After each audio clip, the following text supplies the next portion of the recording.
And there we go. We are live, and today we are in Mexico.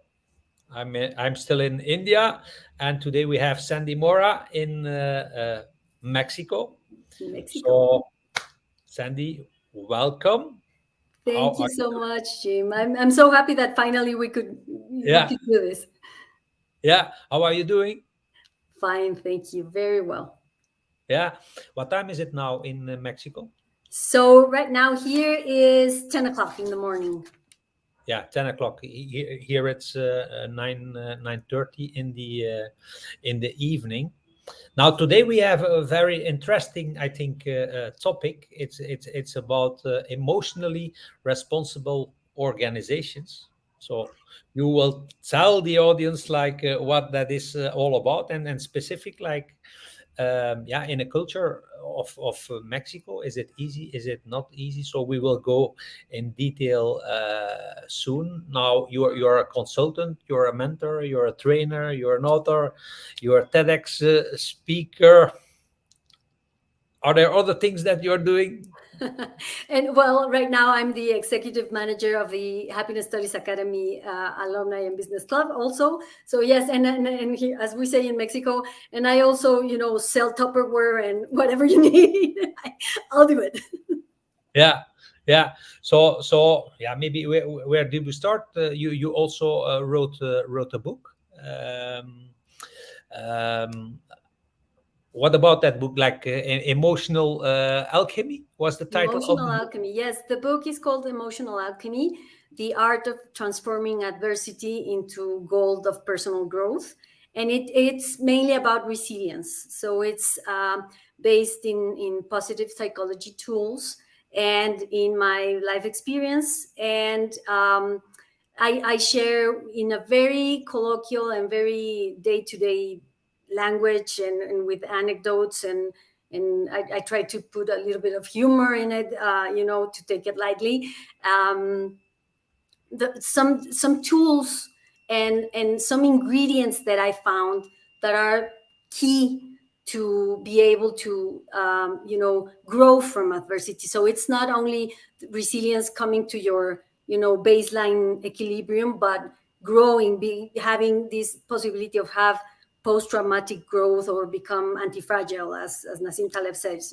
So it's about capitalizing your crisis and using it as a catapult. So that's the idea of the book.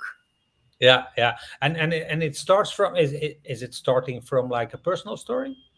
Yeah, well, it started from, yeah, I went through several, I say, life tsunamis, that started in 2008 Uh-huh. with a divorce. And then, like one after the other, I faced a lot of, one of my sons almost died, and he had a kidney failure and a kidney transplant. Then I had breast cancer. Then I was fired from my job, and I had a second divorce. So it was like very messy my life for a couple of years, and well, more than a couple.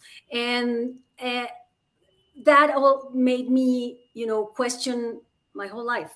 Who am I? Why am I here? What's the legacy I want to bring to the world? What am I doing? Is this the life I want to live? So yeah, I changed careers. I come from a background of marketing and communications and advertising for more than 20 years in the corporate world in consumer goods. And I totally changed careers. I studied a master in human development, human potential, and started working in this that really, it's my passion, and I think my calling. I say that you are the one who brings meaning to what happened to you. Mhm. And I think that part of the meaning that I gave to all these tsunamis and adversities is that I had to learn firsthand, you know, all the tools and put them into practice and know that they work in order to be able to teach them. So that's what it's all about. Yeah. So you talk about resilience. You talk about change. You talk about happiness. Was that all of the outcome of that, what you went through? Yeah. I mean, it was gradual, but yes, after seeing it, as when you see the dots from a distance, you see how they connect all together. So yeah, I mean, right now, being part of the Happiness Studies Academy, and learning from Tal and Shahar, it all it's like the circle is closing very beautifully. So yes, it's resilience, it's emotional responsibility, emotional intelligence, dealing with all the hard and painful emotions in order Mhm. to transform them into fertilizer that helps you Yeah, grow, so and then become happier. So yes. yeah. So pain is necessary for happiness. Well, I would, I wish it's not. I hope it's not necessary.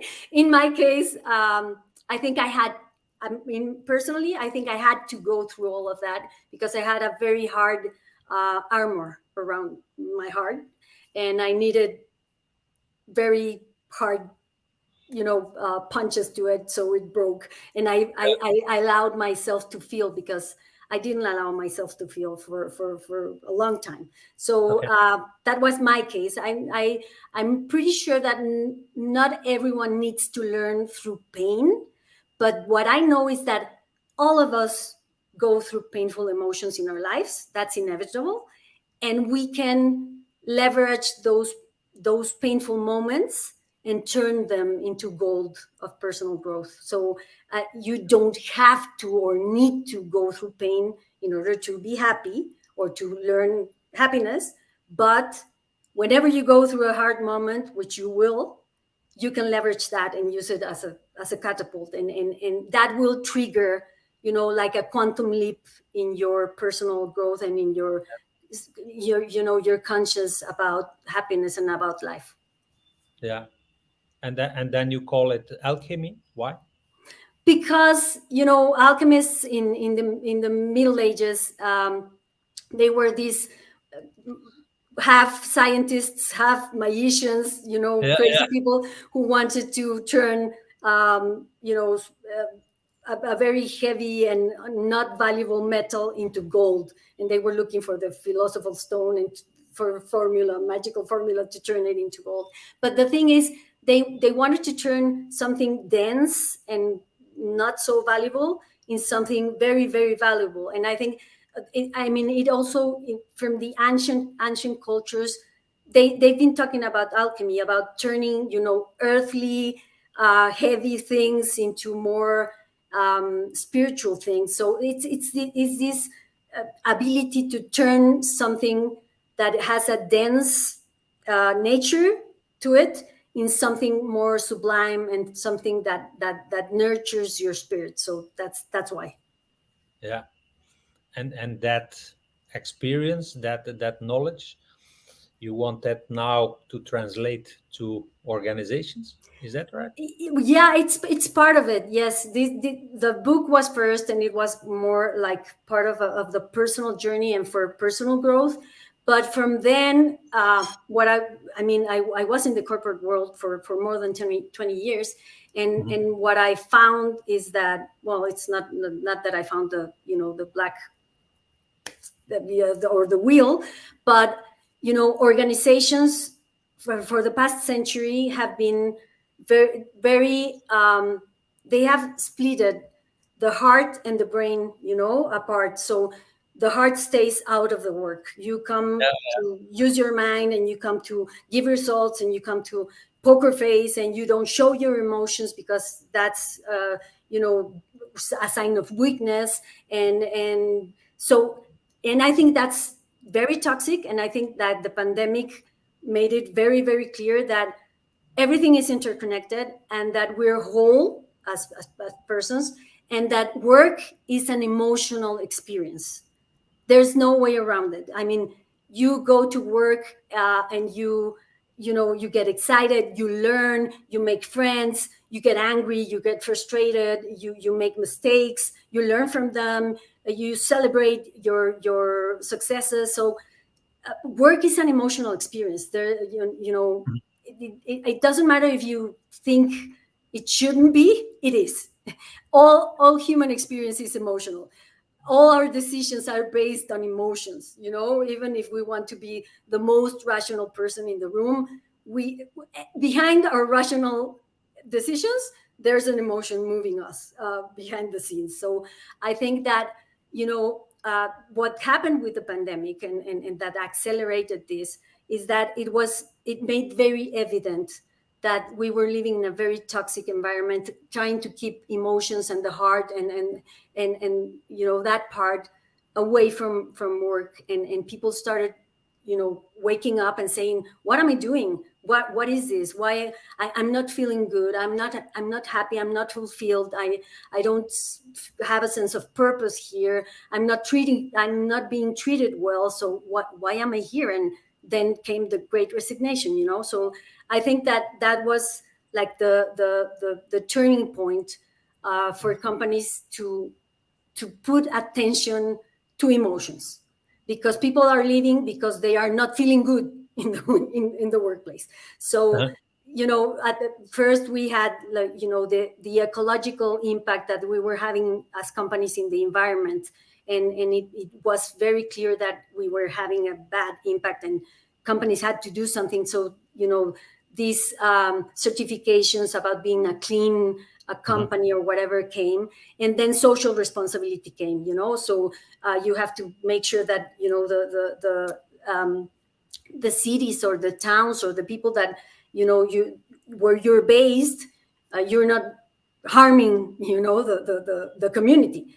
But right now I think that the third pillar that has to come into place ASAP is emotional responsibility. So companies need to now make emotional responsibility part of their strategic human resources plan, because if not, they're losing people. In Mexico, for example, there hasn't been such a big number on resignations because of the economic situation. We don't have an insurance for unemployment and those things. But yes, disengagement, the silent resignation. So they stay, but they do as less as possible just to receive their paycheck, but they're not engaged at all. And that's not sustainable either. So if you don't start engaging your people and having a culture that embraces the whole human being, the whole human experience, and the well-being of the person, you're going to lose people, and you're not going to be sustainable. You're not going to have a bench. Younger generations are not willing to tolerate what we did. So that's what emotionally responsible organizations is about. That's what I've been started talking about this year, and it has to do with I say diversity and inclusion of emotions in the workplace. It's very hot topic, diversity and inclusion, but I think emotions also need to come in that combo. Now it's maybe even worse if employees who are not engaged stay in the company than when they leave, because you have the cost and you have all the burden, and the return is like minimal. Exactly. So, but how do you start? Because it's like similar situation in Europe. What we saw is during COVID, like the resignation was like really never as low as in COVID period. Because people, they were looking for the economic situation, and they were looking like maybe I stay until like the horizon is a little bit more clear, and but they currently they stay, but they just like put themselves like on a lower yeah, volume or speed or Automatic pilot, engagement yes. yeah. Now how do you do that, like, because everybody, every company, they want engaged employees. Now you say, like, okay, emotionally responsible organizations, practically, how do you start with, implementing this in an organization? Well, but what I suggest first is that, hearts and people have to be equally, if not more important than brain and numbers. Mhm. So yes, businesses are about numbers and results. I get it. It's obvious. Without that, you don't have a business. But without people, you don't have a business either. So they have to be, equally taken into account. So what I suggest to people is to HR and to, directors in companies, is that they start having key performance indicators that measure also the culture, the well-being of the people, and have that be related with, compensation for leaders. So whenever you evaluate, you do the 360 or the yearly whatever, you obviously you measure success in numbers, but you need to also measure how is your people in your team living, and if they are thriving, and if they are growing, and if they are happy, and if they're not, you may be a shark, very sharp in getting the numbers correct, or over delivering in numbers, but you're a jerk with people, then you won't get the bonus, you won't get the promotion. So when you start doing that, then people start paying more attention and doing the changes that they need to do. Because when you only say, well, it would be nice, and you put a poster, but you don't link it to something that really, has an impact in leaders' lives, they will stay with their leadership style, and they won't change. So what that's the, I think that that's crucial in order to start making changes. And I talk about um, positive leadership, which has to do obviously with focusing on strengths, on purpose, inspiring your people, being of service, not being Mhm. served by your people, but being of service for your people. It has to do with, giving them a sense of mattering and recognition and feeling valued, and optimism, and energizing your people, not draining your people. Yeah. So that has a lot of personal work involved. I mean, it's easier said than done, and it depends on, the what you're used to and your personality and all sort of things, but it can be learned. And we know, because the science of happiness tells us you can learn these traits. Mhm. So companies need to put in place a leadership development program that is constant, not one course, not so it's a constant, that you measure what your team feels. And then the second part is building anti-fragile teams or resilient teams, but I like anti-fragile better. I like that word better. And that has to do obviously with belonging, with emotional intelligence, psychological safety. If you are not building psychological safety in your team, people will leave, people will be disengaged. The costs of mistakes are going to be way too high. And so you need to be building trust, and having this sense of, it's okay to be you. And that Mhm. has to do with inclusion, and with diversity, and the way you see life, it's enriching us, and it's welcome, and you matter. And that also helps the team know that, you're good for this is your strength. So we can really do teamwork, which is, if you are weak in some parts, I can come and do that part, and as a whole, as a team, will perform extraordinarily.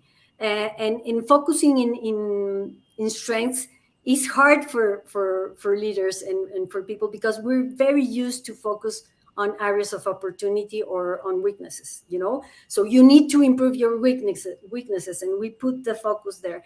And to move someone from being very bad at something to being mediocre will take a lot of effort, a lot of time, a lot of money, and you'll have a mediocre person.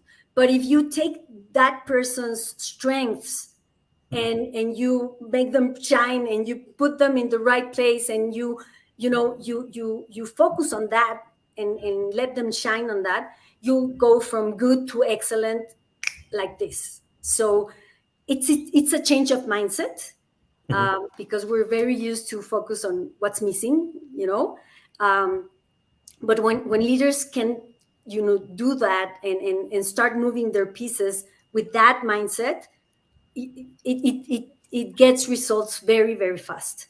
And people, they start feeling like, we got each other's backs, because you're good at this, and you excel at this, and I don't. So I'll ask for help, I'll support you. So collaboration gets way better, and competition gets, toxic competition lowers. So that helps also with psychological safety. And the third part of the model that I propose has to do with the culture, a culture of happiness and well-being, and everything about this in Happiness at Work, but has to do with this. So having I use the SPIRE model from Tal Ben-Shahar from the Happiness Studies Academy, which is spiritual well-being, intellectual well-being, physical well-being, relational well-being, and emotional well-being. You have to have all those into consideration when creating your culture. And creating a culture means, you have specific behaviors that you are looking for, and that you value, and that you praise, and that you look for, and you have specific behaviors that are not welcome, and that get sanctioned. And you have reminders, you have rituals, you have repetition constantly, and it becomes part of the ADN, or of the RNA of the company, and linked to the key performance indicators, helps make this a living thing, and not just a poster in your work, when you're in your meeting room. So those are the three parts: positive leadership, anti-fragile teams, and a culture of well-being and happiness. Yeah. Now I read a study that nearly 99% of the people in HR, they show signs of burnout. So who has to do this? Everyone. It's not only on the shoulders of HR. As a matter of fact, when higher leadership is not involved, or they give the order but they do not participate in the trainings, they do not get their hands dirty with the process, it won't work. It won't work. So every key leader and person that has interest in the company flourishing and in the company growing needs to get involved, and it needs to buy this idea. Because if you are talking about psychological safety, and you have a director or a leader that is just in this vertical thing, and power struggles, and it won't work also. So it needs, yes, it's not that easy, because it starts with HR most of the time, but it takes the whole leadership team to be involved, and to work on it, and to buy it, and to believe in it. Because if you don't believe in it, also it won't work. So it means a change of paradigm, and it's not that easy. And I think we're in diapers. There are some companies that are way ahead, because they're transnational companies, and they have these from some years behind. But most of the companies, so in the local companies, I can tell you here in Mexico, are in diapers. They are understanding that it is important, but they haven't started putting it into place. And so they are like struggling with that, passing it from the mind to the heart to the action, so it's a process. Yeah, and why is it that's why is it so difficult to get this like done? Why is it so difficult? And what is the situation in Mexico specific? But why in general is it so difficult to integrate it? Because the results in all the studies are clear. Sometimes I make the results in euros that most of the people understand. But why is it so difficult? And what is the situation in Mexico? Well, I think that in general, change is difficult. Change for human beings, change is difficult. And we're having like so many transformations and so many changes since the pandemic, and this digital transformation, and all of our paradigms and all of the way we used to do things is being challenged, which I think is good, but also it's scary, and it lifts up a lot of resistance, and the people put barriers. It's like slowly, please, So that's part of it. Something had some. There are some things with generations, that boomers and Gen Xers, and some early millennials that are still with the mindset of the past century, this vertical thing and this organizational chart, that the traditional one. So, breaking that. But I think that, and this is where I get very optimistic, because people talk about the hardship and how economic is going to be hard, and the marketplace is hard, and the workforce is being hard, and I think that those are the pain. You remember, you asked me, do we have to go through pain in order to become happier? I think we're going through that in a corporation. Uh-huh. Speaking about corporations, because yes, it is hurting, and it is hurting bad, so much that people are needing to change even if they don't want to. So I think slowly but surely, yeah, it's going to happen. Yeah. And maybe as a summary, give the people who are watching the benefits of implementing Well, I emotional mean, yeah. responsibility. Well, the numbers, they've been Gallup and Harvard Business Review and Great Place to Work and everything. So the benefits of having a happiness-based, well-being based, emotionally responsible based culture is, it, it, it it reduces turnover, it increases productivity, it increases like 300% creativity and innovation, which is something that all companies need right now in order to adapt to ever changing situations. It boosts morale, it reduces burnout, it reduces sickness days. So it's the benefits are all over the place. It's just a matter of making your mind. And in my emotional alchemy book, I talk about the ingredients, and the first ingredient, the first one, in order for you to transform adversity or a pack of poop into fertilizer, is you need to decide that you want to do it. If you know but you haven't decided yet, if it doesn't hurt so much, you're going to want to stay your brain you're going to want to stay in your status quo. I mean, brains want stability, and big corporations work like brains. They want stability, they don't want change, because they see it as a potential risk. And um so yes, when it hurts bad, then you say, well, it's either a change or die. And Mhm. I think we're going through that phase. But the benefits of doing it, it's just not that, well, let's go do that I don't think it will be so good. I guarantee, because it's been proved over and over and over, that you will have surprising results whenever you put mind and heart reason and passion, numbers and people together in synergy and in a coherent way, you get very good results. Yeah. I wish you all the best with your mission in Mexico. Thank you so Thank you much. very much for being here.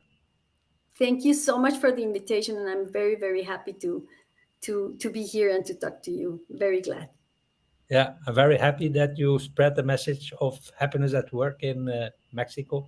We'll South do it America. again next year, and I hope I can see you in person, if not next year, soon.